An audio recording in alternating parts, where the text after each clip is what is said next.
السلام عليكم، قناة لمسة شامية معكم. بدنا نعمل اليوم تفريزات لرمضان، نجهز حالنا صفي كم يوم لرمضان وبلش العد التنازلي بالفعل.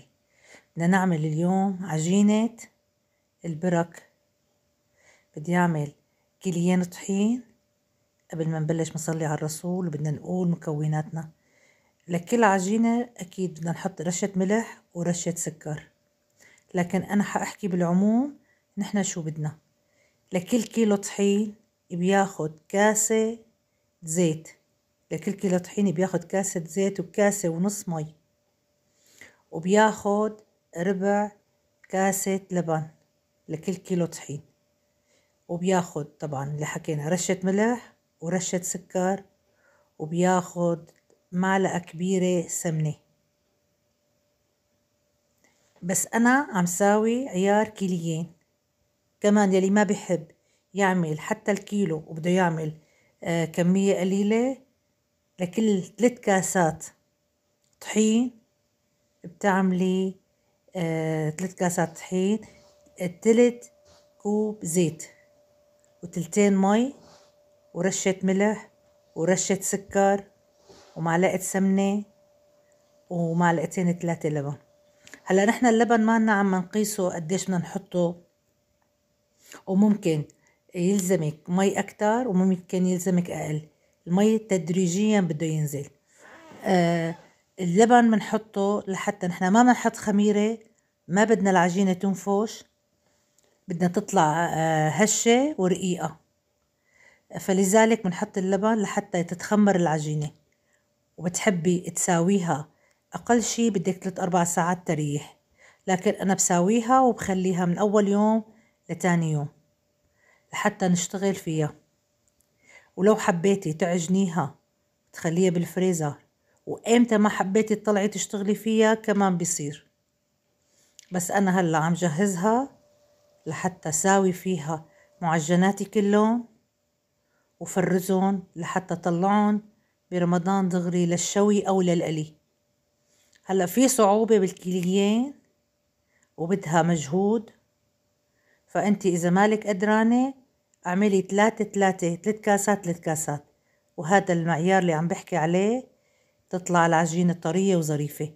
بس ما تنسي السمنة، السمنة بتعطي قرشة للعجينة. إذا لاحظتي إنه عجينتي صارت طرية وبدي أنا غطيها لخمرها، ما فيني اشتغل فيها دغري لأنه نحن ما عنا خميرة إلها. هغطيها أفوطة نظيفة وخليها لبكرة باشر فيها. بدي أعمل اليوم برك بالفاهيتا، يعني دجاج بالخضار. بدي ساويه وجهزه لرمضان.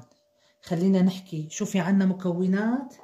عندي مني فليفلة بألوانها، وعندي مني جزر مبشور، وعندي مني بصل مقطع، وعندي مني دجاج بدي قطعه شرايح رقيقة، وعندي مني ذرة.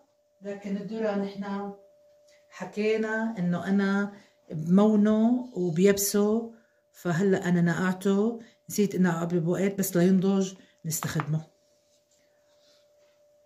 طبعا ما حنحكي هلا على البهارات، تدريجيا حنشتغل. اول شي حننزل البصل، حننزل الزيت،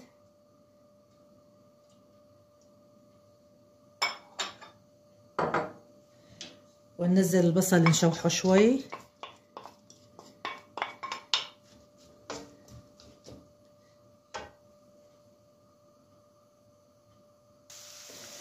لبين ما تتشوح معي الخضرة حبلش بتقطيع الدجاج.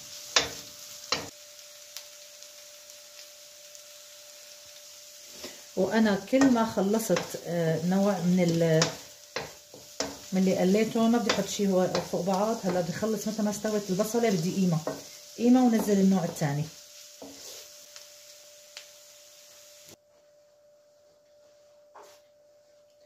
نرجع نحط زيت،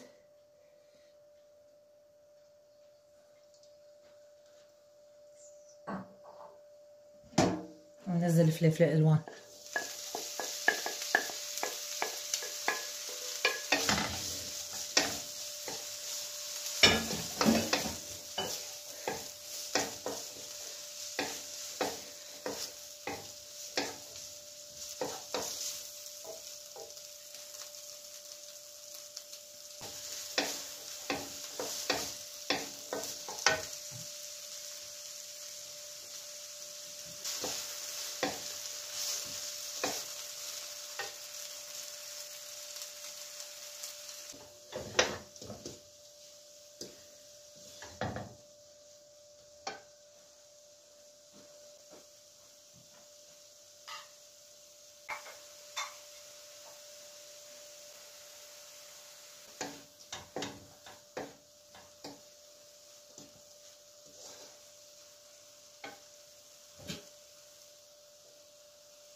قطعناها ونظفناها هيك.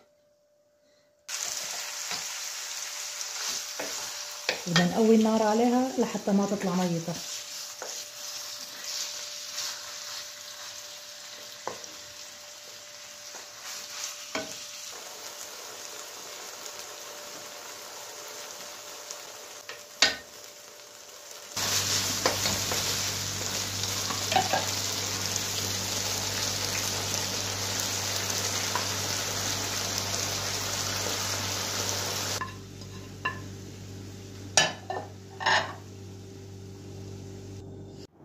وهلا بدنا نركز الملح تبعها ونحط معلقة كاري ونص معلقة بهارات الكبسة، وإذا حابة تحطي لها فطر حطي لها.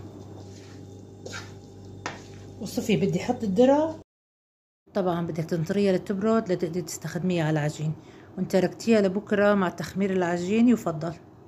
طبعا انا هلأ تاني يوم وبلشت ساويها، وهي احسن طريقة لتطلع مطبقة ورقيقة.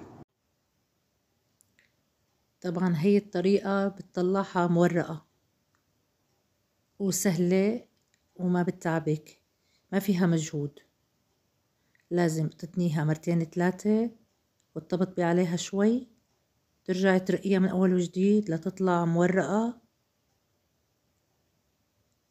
ومثل ما قلتلك إنك أنت حاولي تساوي العجينة وتساوي الخضار كلياتها وتتركيهم ليبردوا والعجينة تتخمر وتباشري فيهم مع بعض، لأنه ما فيكي تكون العجينة عملتيها قبل بيوم ومخمرة وجاهزة وهي سخنة تستخدميها على العجين بتعجن معي.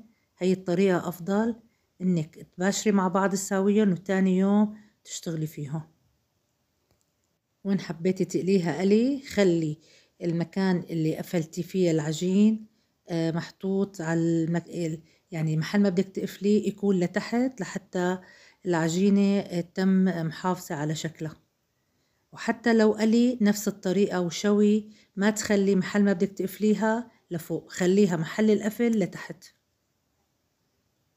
وطبعا فيكي تقليها وفيكي تشويها انتي اللي بتحبي. كل ما بتخلصي طبقة حطي جيلاتين عليها لتزدين عن بعض. كب طحين طبطبي عليها هيك بشكل مستطيل.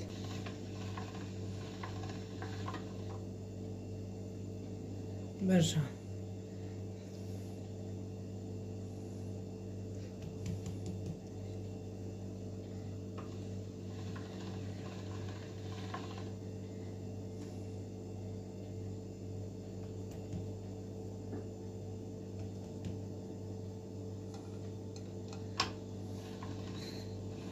واضح معكم قديش العجينة جيدة، فاستخدموا الطريقة ذاتها وجربوها.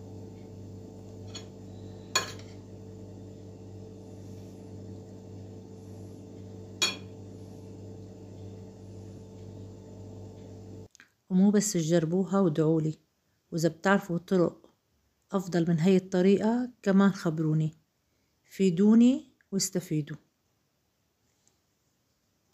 وأكيد أصعب شي برمضان البرك والكبب، فالمفروض نجهزهم قبل ما يجي رمضان، بس قبل بنص ساعة بتطلعيهم بتبلشي تقليهم تستخدميهم.